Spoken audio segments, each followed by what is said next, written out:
Okay, so today I'm going to show you how to sew a two-piece collar. So here is my collar and here is my stand. Now on one of each of these, so one collar piece and one stand piece, I've interfaced it. On the uninterfaced piece of the stand collar, I have pressed the bottom edge up a scant 3/8 of an inch or 1 centimeter. So about 8 millimeters, just a tiny bit under 3/8 of an inch. So the first thing we're going to do is prep the collar.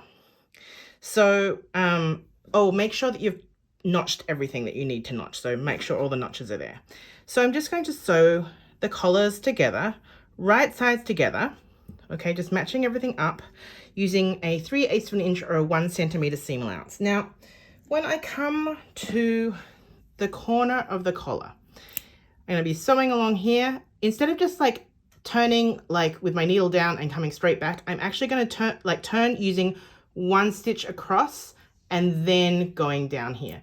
Now, if this were a very thin fabric, like a silk, I wouldn't need to do that. Like a georgette, I wouldn't need to do that.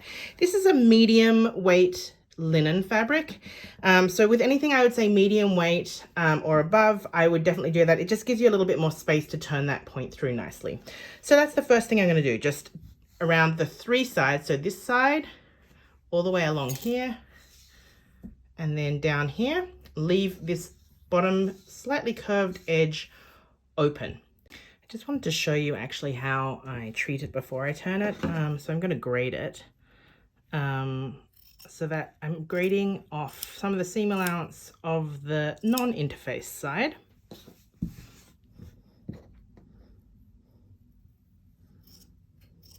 I like to just run my fingers underneath here, separating the 2 layers, and that just helps to ensure that I'm not cutting anything that I shouldn't. How much am I grading off? About half of the seam allowance. You can see I'm not being super precise here. It's totally fine.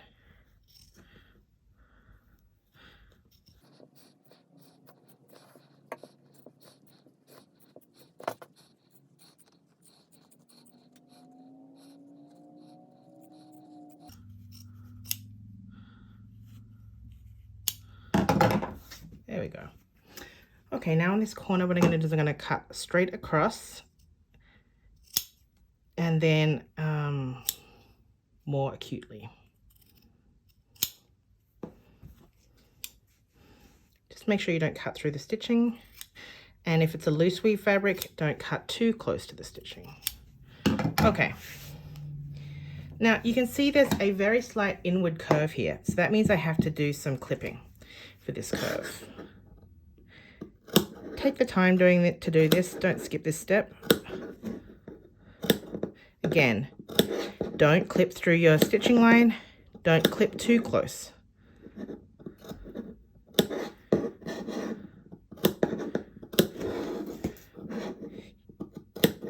Where the curve is less curved, you can snip further apart, and where it is closer together, snip closer.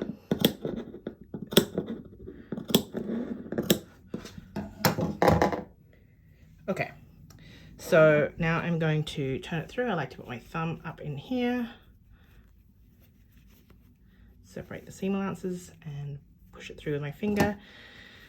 And I get something pointy, and I just work it through. Now, you don't want to be too violent with this, but that's a pretty good collar point. If you want to go really carefully, you can get a pin and just gently ease some of it out, just making sure you're not fraying it.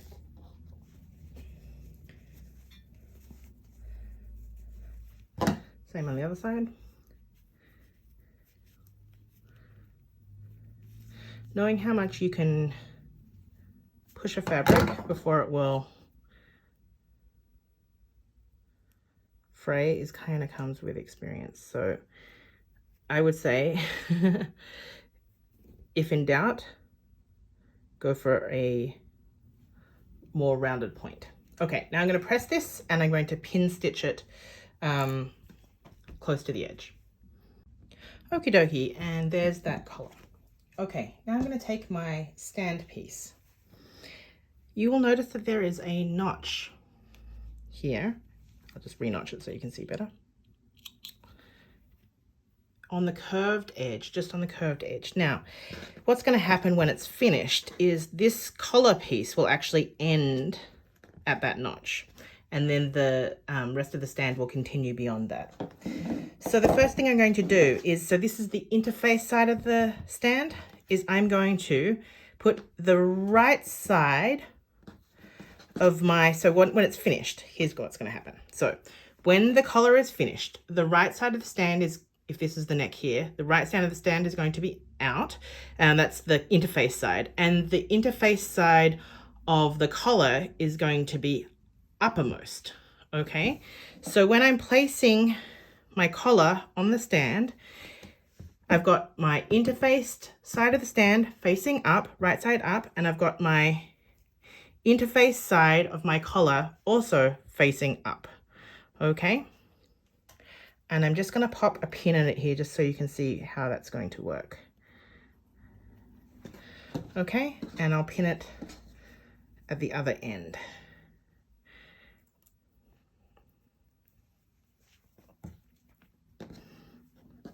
Now, they're kind of slightly opposite curves, so there's going to be a bit of finagling required here. That's okay. Okay, now I'm going to take my non-interface part of my stand, and I'm going to place it on top here. I'm going to sandwich it. So I'm sandwiching the collar inside there, and I'm just going to move that pin so it's going to hold it there securely on this end, and then same on this end. It's going to match all of that up, hold it securely, and move that pin.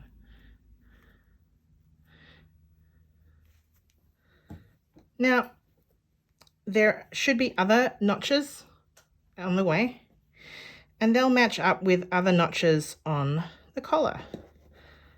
So you'll just match those notches up next and put a pin in it. Okay, and same here, matching notches.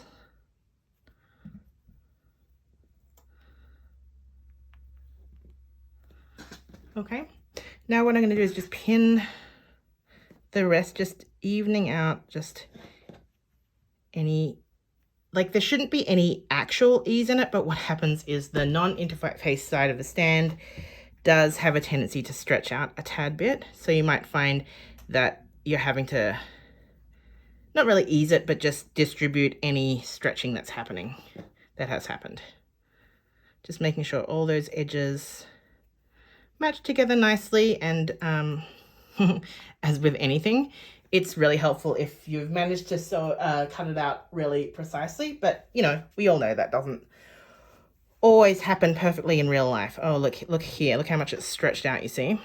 We can see that the piece is not actually bigger because the interface side is fine, but the non-interface side is not fine. So what I do here is I'm just going to make sure that I've got an even amount of excess on either side.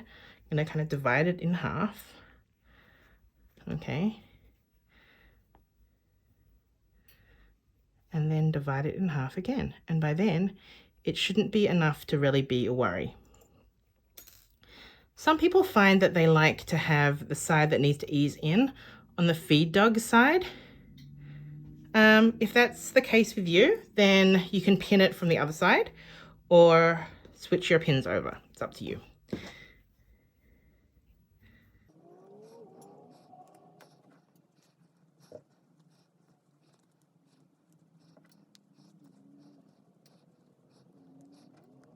Okay, so just easing it in as needed. Okay, so now what you're going to do is you're going to sew from here with a curve all the way around, all the way down here to this end, using a 3/8 of an inch or 1 centimeter seam allowance.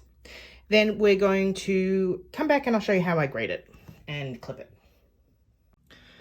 Okie dokie, so this is the non-interface side of the stand. I'm going to grade off quite a bit of the seam allowance of this.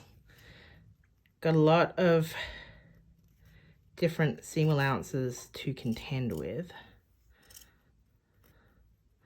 So I'm not touching any of the seam allowance of that collar piece just now. I'm just grading off one layer.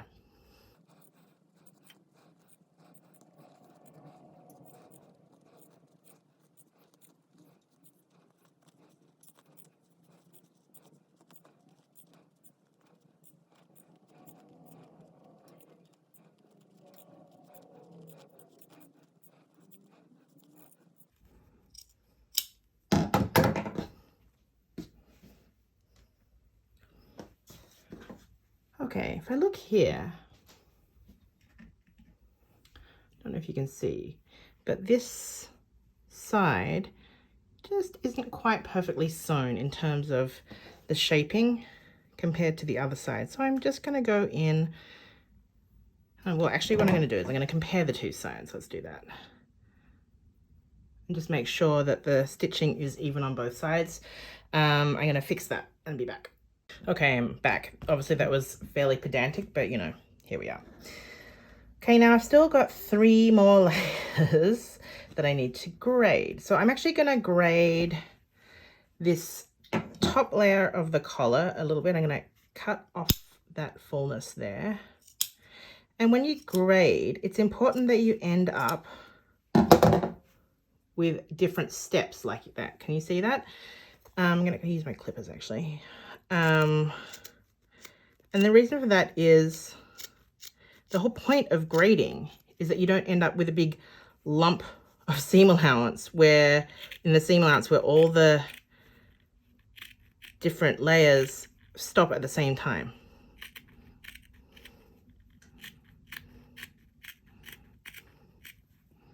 Even just a millimeter here and there helps.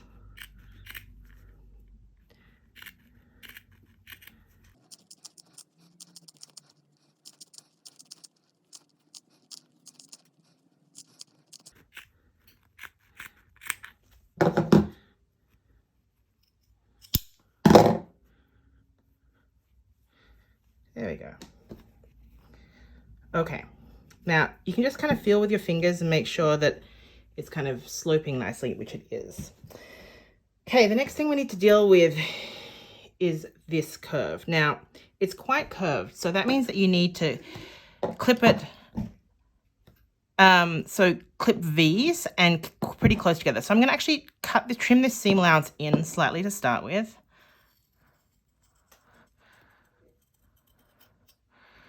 Okay. Then I'm going to cut V's out very close together through this curve, making sure, whoops, making sure that I'm not cutting through the stitching line at all.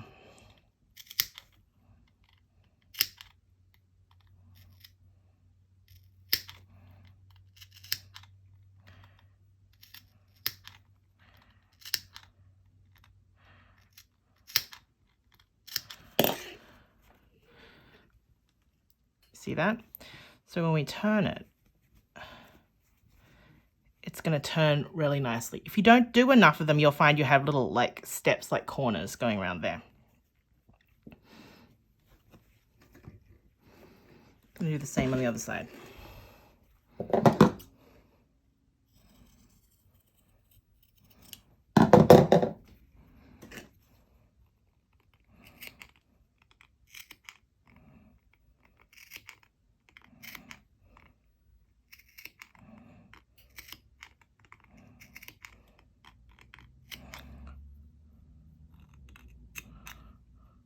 They really can't be too close together.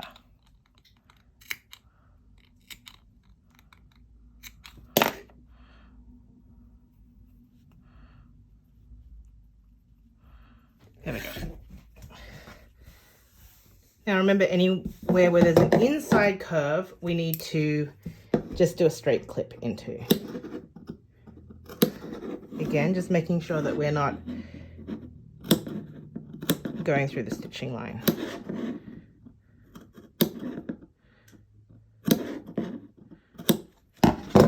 My eyes aren't good enough to see that far away.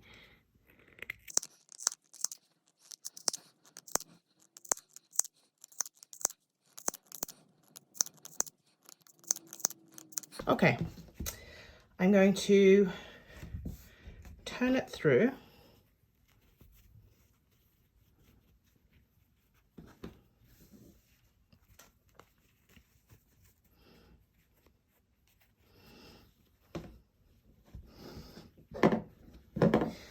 I'm going to turn it down, and then I'm going to understitch